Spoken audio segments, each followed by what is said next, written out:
Episode 102 lip किस। In fact मोहित भी बहुत खुश था। वो जानता था कि ज्यादातर लड़कियां अम्यूजमेंट पार्क आने से खुश हो जाती हैं। विधि उछलते कूदते हुए आगे बढ़ती है और तभी वो एकदम से रुक गई। विधि ने अपने छोटे हाथों से मोहित का हाथ पकड़ा और बोली, वहाँ एक हॉन्टेड हाउस है, चलो उसके अंदर चलते हैं। मोहित मुस्कुराया, तुम डरोगी तो नहीं?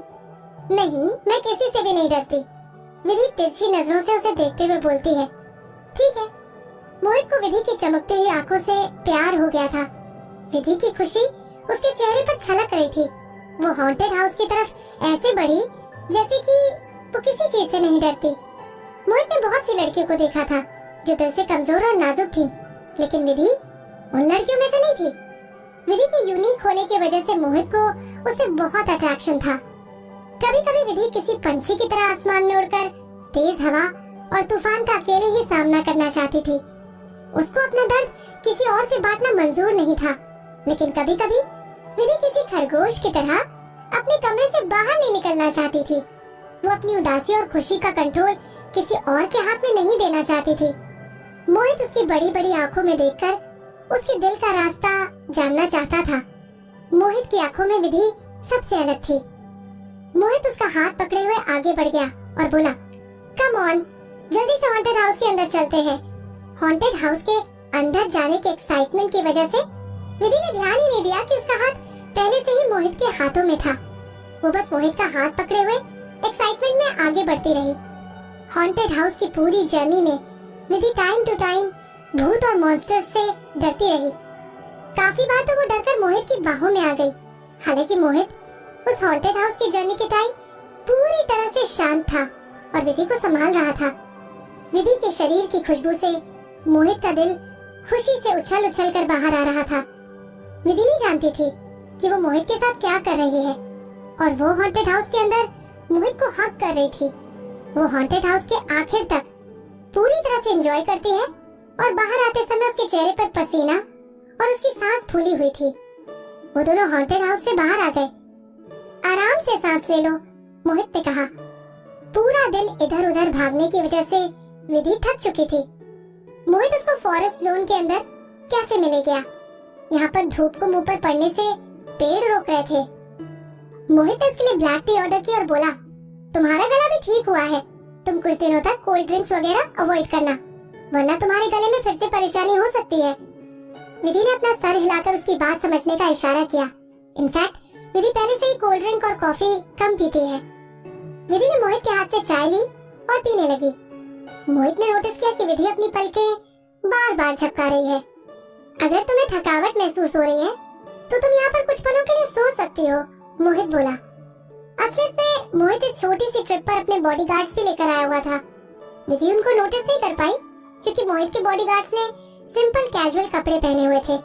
विधि ने पावर नैप लेने की सोची और वो वुडन बेंच पर लेट गई। मोहित ने अपने बॉडीगार्ड को कुशन और ब्लैंकेट लाने का ऑर्डर दे दिया। मोहित ने विधि को कंबल उठा दिया। विधि को सोने में ज्यादा देर नहीं लगी। मोहित जानता था कि विधि पूरी तरह से थकी हुई है। वो उसके पास जाकर बैठ गया और बड़े ध्यान से मोहित ने विधि के सर के नीचे से कुशन निकाला और उसका सर अपने पैर पर रख दिया। मोहित ने ये सारा काम इतना धीरे धीरे किया जैसे कि वो किसी के घर में चोरी कर रहा हो। विधि नींद में हल्की फुल्की इधर उधर हुई, लेकिन वो उठी नहीं। विधि ने अपने सोने की पोजीशन को ठीक किया और गहरी नींद में सो गई। मोहित बड़े प्यार से बैठकर विधि को देखने लगा। पेड़ों के बीच से आ रही धूप की रोशनी में विधि का चेहरा किसी पेंटिंग की तरह लग रहा था। मोहित धीरे धीरे विधि के बालों में अपना हाथ फेर रहा था। विधि गहरी नींद में कोई सपना देखते हुए अपने होठों को चबा रही थी। मोहित ने अपनी उंगलियों से विधि को अपने होठ चबाने से रोका। उसके होठों को देखते हुए मोहित नीचे की तरफ झुका और उसने विधि के होठों पर किस कर दी। It was soft and sweet, जैसा कि मोहित ने सोचा था। किस करने के बाद मोहित ने अपनी पीठ को वुडन बेंच पर टिकाया और वहां बैठे हुए ही सो गया। मोहित ने नोटिस नहीं किया कि एक लड़की उसके पीछे पेड़ के पास अकेले खड़ी हुई थी, जो कि मोहित की हर एक चीज को नोटिस कर रही थी। उस लड़की के हाथ में डॉक्यूमेंट्स थे जिसमें उसको मोहित के सिग्नेचर की जरूरत थी। मिस किरण, मोहित का बॉडीगार्ड उस लड़की के पास पहुंचा। मोहित सर ने ऑर्डर दिया है कि कोई उन्हें डिस्टर्ब ना करे। किरण ने अपने चेहरे पर सेम एक्सप्रेशन बनाए रखे। वो अपने इमोशंस को कंट्रोल करने में माहिर थी। वो वहाँ पर खड़ी होकर विधि को मोहित की गोदी में लेटे हुए देख रही थी। वो बॉडीगार्ड की तरफ मुस्कुराते हुए मुड़ी। ओके ओके, मैं उन्हें डिस्टर्ब नहीं करूंगी, लेकिन तुम मेरा एक मैसेज उन्हें दे देना। कंपनी की रिसेंट फाइनेंशियल रिपोर्ट आ चुकी है, लेकिन सर को अभी कुछ फाइनल डिसीजन लेने हैं। वहाँ खड़े बॉडीगार्ड ने किरण की बात का जवाब दिया। ओके, मैं आपका मैसेज सर को दे दूंगा। किरण ने बॉडीगार्ड को थैंक यू बोला और वहाँ से जाने के लिए पीछे मुड़ गई। धूप की रोशनी के नीचे वो कैफे से अम्यूजमेंट पार्क की तरफ जाने लगी। लोगों के हंसने और बातें करने का शोर हर जगह सुनाई दे रहा था।